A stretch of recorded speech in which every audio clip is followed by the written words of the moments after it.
തിരുവനന്തപുരത്ത് ഇ.ഡി. ഉദ്യോഗസ്ഥർക്കെതിരായ പ്രതിഷേധം നടത്തിയ സംഭവത്തിൽ സംസ്ഥാന സർക്കാർ എടുത്ത കേസുമായി ബന്ധപ്പെട്ട കാര്യങ്ങളിലേക്കാണ്. സംസ്ഥാന സർക്കാരിന് വൻ തിരിച്ചടി ഹൈക്കോടതിയിൽ നിന്ന് വരുന്നു. നടന്നത് സംഘടിത കുറ്റകൃത്യം എന്ന് പറയാനാകില്ല എന്ന് ഹൈക്കോടതി. സംഘടിത കുറ്റകൃത്യമാണ് നടന്നതെന്നായിരുന്നു DGPയുടെ വാദം. പക്ഷേ ഇതാ കോടതി പറയുന്നു സംഘടിത കുറ്റകൃത്യമെന്ന് പറയാനാകില്ല. 27 ദിവസം പ്രതി ജുഡീഷ്യൽ, അതായത് 9ാം പ്രതിക്ക് ജാമ്യം അനുവദിച്ചിരുന്നു. അതുമായി ബന്ധപ്പെട്ട ചില മൂവ്മെൻറ്റ്സ് കൂടി സർക്കാരിൻ്റെ ഭാഗത്തുണ്ടായപ്പോഴാണ് 27 ദിവസം ആ പ്രതി ജുഡീഷ്യൽ കസ്റ്റഡിയിൽ ഉണ്ടായിരുന്നല്ലോ, എന്നിട്ട് നിങ്ങൾ എന്ത് ചെയ്യുകയായിരുന്നു എന്ന് സർക്കാരിനോട് ഹൈക്കോടതി ചോദിക്കുന്നു. പ്രതിയുടെ വാദം കേൾക്കാതെ ജാമ്യം റദ്ദാക്കുന്നതിൽ തീരുമാനമെടുക്കാനാവില്ലെന്നും കോടതി വ്യക്തമാക്കുന്നു. വിവരങ്ങളുമായി ഇപ്പോൾ സാലി മുഹമ്മദ് ചേരുന്നു. സാലി, എവിടെ ആക്രമിച്ച ആയുധങ്ങൾ എന്നതടക്കം, കാരണം ആയുധമില്ലാതെ എങ്ങനെയാണ് ആയുധം കണ്ടെടുത്താനാകുന്നത്? ഇങ്ങനെ ശക്തമായ വിമർശനമാണ് ഈ ഇഡിക്കെതിരായ പ്രതിഷേധവുമായി ബന്ധപ്പെട്ട കേസിൽ സർക്കാരിനെതിരെ കോടതി പറയുന്നത്. എന്തൊക്കെയാണ് കോടതി എന്ന് പറഞ്ഞത്? എന്തൊക്കെയാണ് ഇന്ന് നടന്നത്?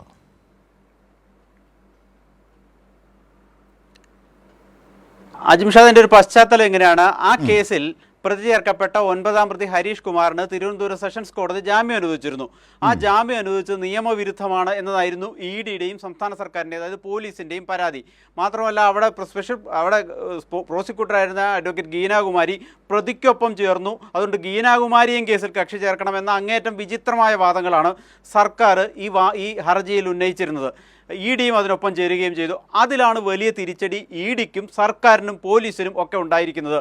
കോടതി ഇവരാവശ്യപ്പെട്ടത് ഒന്ന്, ഈ 9ാം പ്രതി ഹരീഷ് കുമാറിൻ്റെ ജാമ്യം റദ്ദാക്കണം. മറ്റൊന്ന്, ഗീനാകുമാരിക്കെതിരായ നടപടി സ്വീകരിക്കണം എന്നുള്ള ആവശ്യങ്ങളായിരുന്നു. പക്ഷേ കോടതി ചോദിച്ച ചില നിർണായകമായ ചോദ്യങ്ങളുണ്ട്.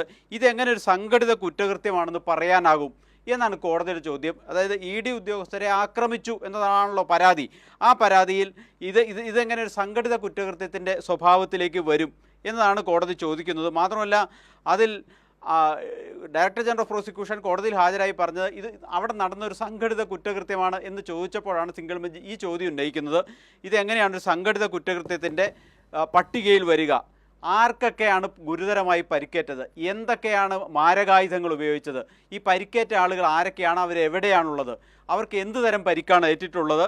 അവരുടെ ചികിത്സാ രേഖകൾ എവിടെ? അതൊക്കെ കോടതിയിൽ ഹാജരാക്കിയിട്ടുണ്ടോ? അതൊക്കെ ഹാജരാക്കിയിട്ടാണോ അവിടെ ജാമ്യം നൽകി എന്ന പരാതി നിങ്ങൾ ഉന്നയിക്കുന്നത്? ഒരു പ്രതിക്ക് അല്ലെങ്കിൽ പ്രതി ചേർക്കപ്പെട്ട ഒരാൾക്ക് ജാമ്യം ലഭ്യമാക്കുക എന്നുള്ളത് പ്രോസിക്യൂഷൻ എന്തൊക്കെ വാദം ഉന്നയിച്ചാലും അത് പൂർണ്ണമായും അത് പരിഗണിച്ച ജഡ്ജിയുടെ വിവേചനാധികാരമാണെന്ന് ഹൈക്കോടതി ആവർത്തിച്ച് ഓർമ്മിപ്പിക്കുകയും ചെയ്യുന്നുണ്ട്. അതുകൊണ്ട് 9ാം പ്രതിക്കെതിരായ കുറ്റകൃത്യം എന്താണ് എന്ന് ആ കോടതിയെ തെളിയിക്കാൻ നിങ്ങൾക്ക് കഴിഞ്ഞോ എന്നതാണ് കോടതിയുടെ ചോദ്യം. അവസാനം ജഡ്ജി ഹൈക്കോടതി തന്നെ ചോദിക്കുന്നുണ്ട്, 9ാം പ്രതിക്കെതിരായ കേസും കുറ്റകൃത്യവും എന്തായിരുന്നു നിങ്ങൾ ചുമത്തിയിരുന്നത്? മാരകായുധങ്ങളുമായി ആക്രമിച്ചു എന്നുള്ളതാണെങ്കിൽ ആ മാരകായുധം കണ്ടെത്തിയിട്ടുണ്ടോ? ഇനി മാരകായുധം കണ്ടെത്താൻ വേണ്ടിയാണ് ഇനി കസ്റ്റഡിയിൽ സൂക്ഷിക്കുന്നതെങ്കിൽ അങ്ങനെ ഒരു മാരകായുധം ആ പ്രതി അവിടെ ഉപയോഗിച്ചതിന് എന്തെങ്കിലും തെളിവുണ്ടോ? അങ്ങനെ നിർണായകമായ ചോദ്യങ്ങളാണ് കോടതിയുടെ ഭാഗത്തു നിന്ന് ഉണ്ടായിരിക്കുന്നത്. മാത്രമല്ല ചില ആയുധങ്ങൾ വെച്ച് ആക്രമിച്ചു എന്നൊക്കെയാണ് ഈ പ്രതികൾക്കെല്ലാം എതിരെ ഉള്ള ആക്ഷേപം. അതിൽ 9ാം പ്രതിക്കെതിരെയും സമാന ആക്ഷേപമുണ്ട്. അപ്പോൾ കോടതി ചോദിക്കുന്നൊരു ചോദ്യം, ഈ 27 ദിവസം ഈ പറഞ്ഞ പ്രതിയെ നിങ്ങൾ കസ്റ്റഡിയിൽ സൂക്ഷിച്ചതല്ലേ, എന്നിട്ടും എന്തുകൊണ്ട് അതിൽ ഒരു ഉത്തരം നിങ്ങൾക്ക് കണ്ടെത്താൻ കഴിഞ്ഞില്ല? തുടർന്നും ഇയാളെ കസ്റ്റഡിയിൽ സൂക്ഷിക്കണം എന്നാവശ്യപ്പെടുമ്പോൾ അതിൽ അത് പരിഗണിച്ച കോടതിക്ക് ഒരു വിവേചനാധികാരമില്ലേ എന്നതാണ് ചോദ്യം. ഒരു പ്രതി ഒരു ആയുധം ഉപയോഗിച്ച് സംബന്ധിച്ചൊരു തെളിവ് ഇതുവരെ ഹാജരാക്കാൻ കഴിഞ്ഞിട്ടില്ല.